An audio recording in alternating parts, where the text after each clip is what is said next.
This is going to be your detailed bunker lesson. So you hear from pros that they often like to miss in bunkers versus the rough.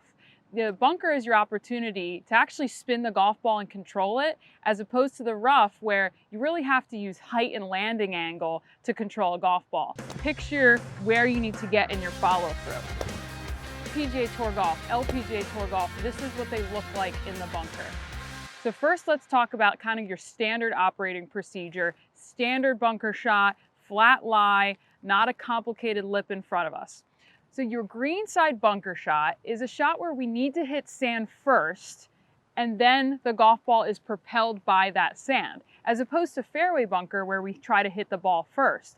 Ball first equals ball speed, but sand first decreases ball speed. So we actually need to hit the sand first. But if you were to ask an advanced player how much sand you're going to take, they actually have no idea. They just have a little bit of an idea of the entry point and the depth into the sand.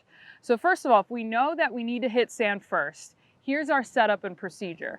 One, I want you to lower your center of gravity. So you need a wider stance than you would normally have with a wedge. So just outside the width of my shoulders. This is going to lower my center of gravity along with some squat, some knee flex. I'm doing it with my lower body, not so much my upper body. Then, to make sure that I'm going to hit that sand first, the ball position should be a little bit more forward, kind of like where we would put a 5-wood or a hybrid. Or you can also look at it below the logo of your shirt. So that is ball position for your standard bunker shot. I'm wide. I'm lowering my center of gravity. My sternum, my spine, okay, is usually a pretty good indicator of where you're going to hit the sand. So if I would get in here with 50-50 weight on my left and right foot, this is probably where I'd hit the sand. That's actually too far behind the golf ball. We want to hit just behind that golf ball for maximum spin. Okay, so what I want you to do is put this golf club on your sternum, and I want you to track your weight forward. So see, I'm doing this with my left knee for us right-handed players. Track your left knee forward so that your sternum is now right behind that golf ball. So now that is your entry point into the sand. That is the biggest influence of where you're going to hit the sand, is where your sternum and your spine is.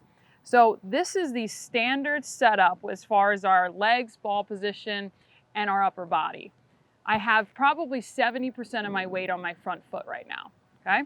Now, as far as the golf club itself, it would be helpful if we needed to get the ball elevated to add some loft. So what I want you to do, and because we're in a practice arena, we can ground the club, but I want you to have the club square, twist it slightly open, then re-grip it. I do not want you to have the club square, have your grip, and twist it open like so. Now my forearms are aimed right, and the shaft is leaned forward. That's not how we open the face. So again, we're going to twist it open, let go of our grip, then re-grip it. Okay, so now I'm going to get into this posture.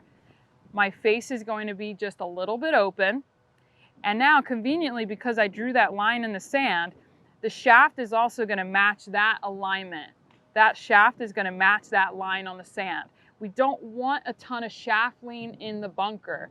Shaft lean encourages ball first contact. Remember, we're in a greenside bunker. We don't want ball first. So face slightly open, shaft matches that line.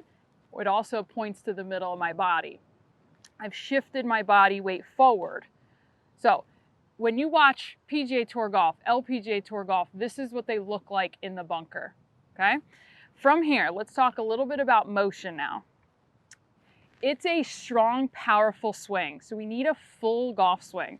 So what I want you to do is you're gonna turn back while keeping your weight on that front foot, because again, that sternum and that spine is a good indicator of your entry point.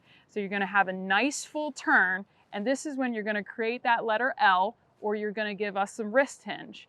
Now, the way in which you do this is really, really important. We actually want more of an open club face in the bunker. One of the killers in bunker play is closing the club face. We do not want a closed club face. So this is a way you can kind of check that out. Again, grab our little magnet here.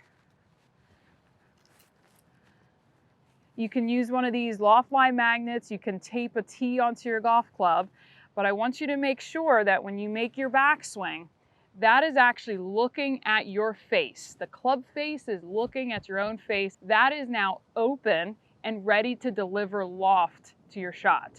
If this is twisted backwards, either along the target line or back behind you, you can see my left wrist is now flexed. That is a closed club face, and that is a killer in bunker play. It will cause digging, the shot will come out low, thin, lots of issues. Your best bunker players in the world have a more open club face in the backswing. So after we give it the little club face check from here, okay, I'm fully loaded, big turn, lots of wrist hinge, we have an open club face. From here, we create a lot of speed on this downswing. The sequence of the downswing is a bit different than full swing. We call this a finesse sequence. The golf club should be speeding up first. So it's like you're casting a fishing pole really, really strongly in this direction. It is not so much lower body and pull, okay? It is a bit more of this in transition. So that way, and this is my analogy for it, it would be as if the golf club was your match. The sand is a matchbook, and you're trying to light a match, strike the match. So it should create a lot of speed, okay? And you're really slapping that sand. So the speed happens in transition in bunker play. If you try to accelerate the club head at or near the golf ball, it's too late. It's too late. The speed has to be created in transition. Okay, so we've talked about our setup, we've talked about that backswing, we've talked about the transition. Now let's talk about our intention. Your intention is just to hit the sand. It's not how much, it's not a dollar bill, I'm not big into that. It's just to hit the sand, and then I want you to picture where you need to get in your follow through.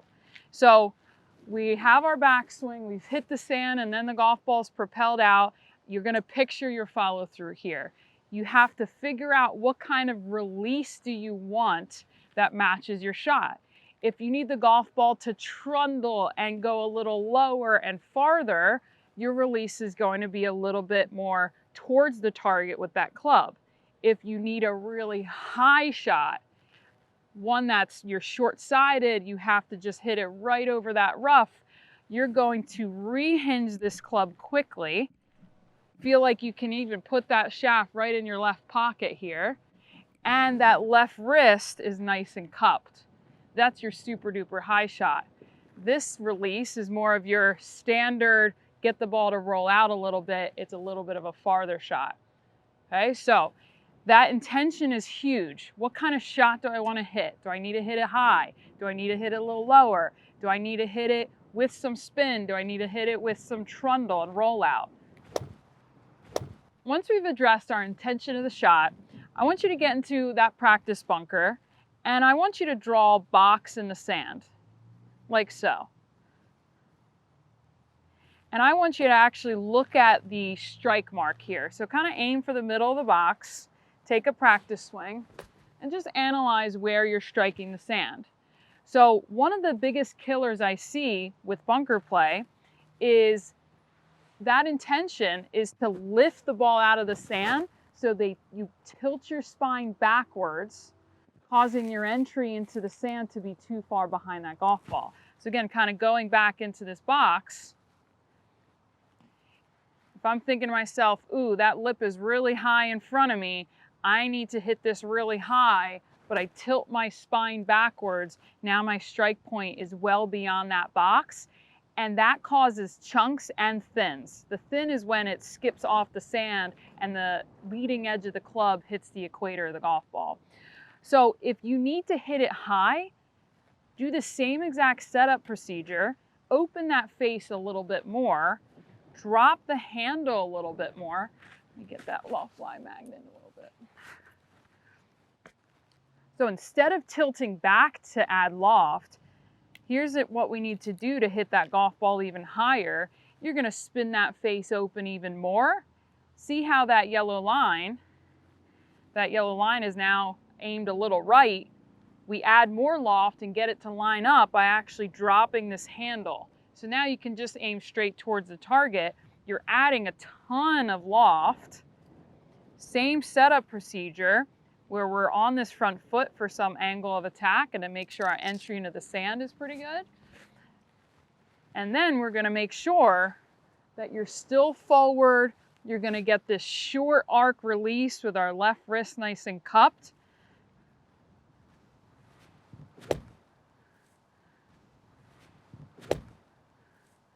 Okay, with a ton of speed through the golf ball. So killers would be tilting the spine backwards in the downswing. Another killer in sand play is when we are too shallow, either taking the club too far inside or we're too far inside on the downswing. That causes that entry to be too far back and behind us, causing chunks or again, those thin shots where it hits the equator of the golf ball. So this little box drill where you're just splashing the sand and keeping it in the box really monitors what we call the steepeners and shallowers of the golf swing. If I am too far forward, my head's diving forward and my entry is too far in front of the golf ball, that's not great. If I'm the opposite and I go right and tilt backwards, now I'm too shallow, that's not great. We have to balance the steepeners and the shallowers, things that make the club go down, things that make the club go up in the bunker. So we need some angle of attack. We need to make sure our entry point into the sand is consistent. And then we need to manage the loft and the speed for the shots.